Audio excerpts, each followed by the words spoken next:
Hey guys, it's Hank from Sprues and Brews, and today I'm going to show you how I made this custom US Marine Corps commander for my Iwo Jima M4A2. I always say that adding a figure is the best way to really bring your builds to life, and one thing that I like to do is craft unique figures using pieces from several different kits to create exactly the kind of crewman that I'm looking for. It's super easy and only takes a couple of hours at the bench. So, if you're interested in doing some kit bashing and making your own one-of-a-kind figures, grab yourself a beverage, get cozy, and let's check it out.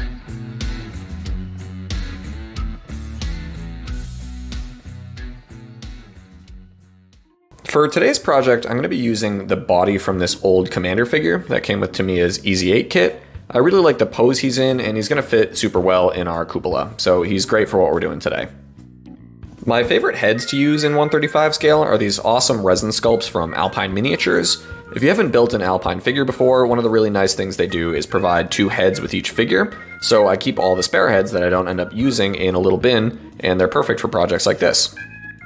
For this Marine Commander, I'm going to go with this guy who's just wearing a soft cap. I figure it's probably a little warm in a big steel tank in the Pacific, so that's going to work out nicely. The first thing we've got to do to get started here is remove the head that we're not going to use. Sprue cutters work just fine for this, and sorry my friend, this part isn't pretty. We can use our hobby knife to start cleaning up the neck area and get rid of any excess that we missed with the snippers.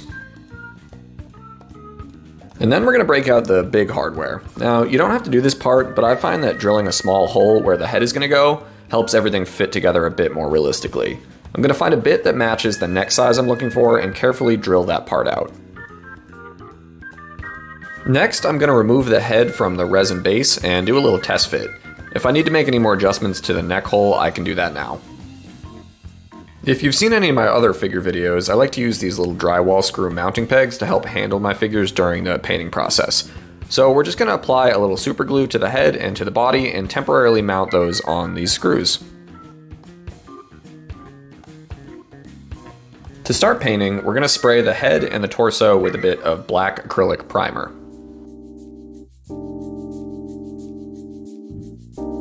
For the body, we're going to do a base coat of some olive drab light base and spray that onto the whole thing. I think this is a good color for those lighter PTO tropical uniforms. And for our head, we're going to spray on a base coat of medium flesh tone from Vallejo. Keep in mind this one does need to be thinned a little bit before airbrushing. We'll start our brushwork on the head. We can add a little contrast to the darker parts of the face and neck using some dark flesh. I try to apply thin layers on his neck, on his forehead below his cap, and in the eye sockets and ears. Next, we're going to do his eyes. I'm using green-gray, but you can use whatever eye color you like. I skipped the whites of the eyes this time because sometimes that effect is a little too buggy at this scale. So what we're going to do is take our eye color and carefully create 2 tiny vertical lines in each eye socket. Next, we're going to use our medium flesh tone again, and we're going to help shape up the eyes. This will go over any excess from the green you just used and help get our eyes to the perfect size. I'm also going to use some very thin layers of that medium flesh tone to blend in the darker flesh that we used prior. For his eyebrows and hair, we're going to use some tan earth. Again, this can vary depending on the hair color that you want to go for. Following the shape of the sculpt, we're going to draw in those brows and paint any of the hair that's popping out from under his cap.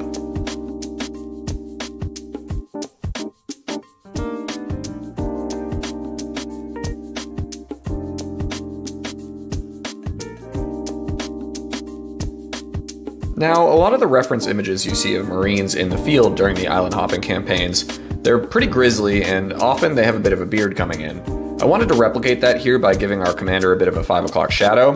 I did this using the same tan earth color, thinned way down, and just carefully speckled in along his jawline. We don't want this to be too stark or solid, so just go really slow and make sure that your paint is adequately thinned.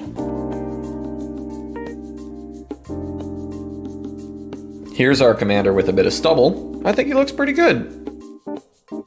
We're going to use our green-gray again for his cap. I wanted this to be a little lighter than the olive drab of his uniform, so we're just going to block the hat in with this color. Make sure to get the underside of his visor as well. And that's going to be it for the painting portion of our head, so let's move on down to the torso for a bit. We're going to start off with some khaki for his gloves and block those in. I wanted to add some highlights to help accentuate the details of this sculpt, so I'm going to mix some US olive drab and some German camo beige on my wet palette. We're going to brush that in along the highest edges of the folds in his clothing. Keep in mind that these are going to be the areas where the most sunlight would be hitting the figure.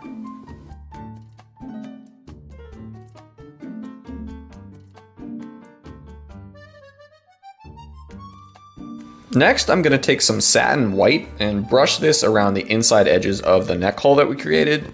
This is going to simulate a white undershirt below his fatigues.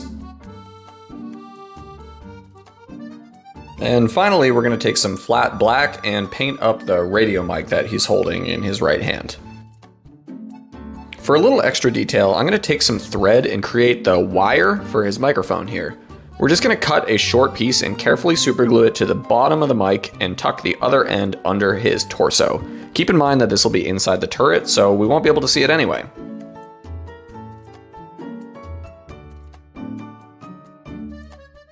Moving on to the weathering phase, we're going to spray our head and torso with some AK Gauzy agent to protect the work we've already done and give us a nice gloss surface.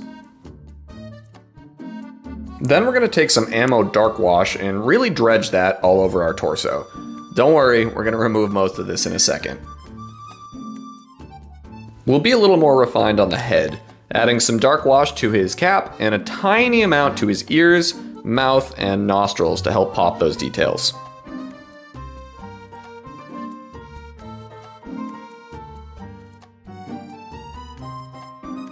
Next, we'll break out our enamel thinner and remove most of the excess wash that we don't want.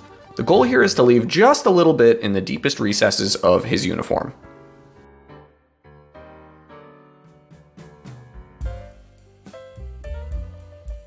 Now we're going to walk away for a little bit and let that all dry.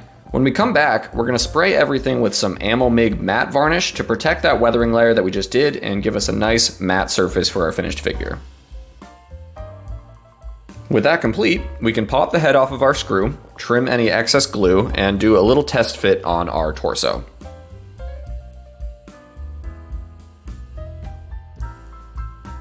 Once we're happy with the fit, we can carefully superglue our head into place. With our head attached, all that's left to do is remove our finished figure from the other mounting screw and get him into position in our tank.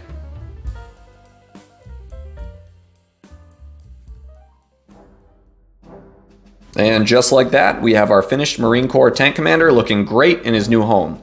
I hope you guys enjoyed the video and are inspired to go build some unique figures like this on your own.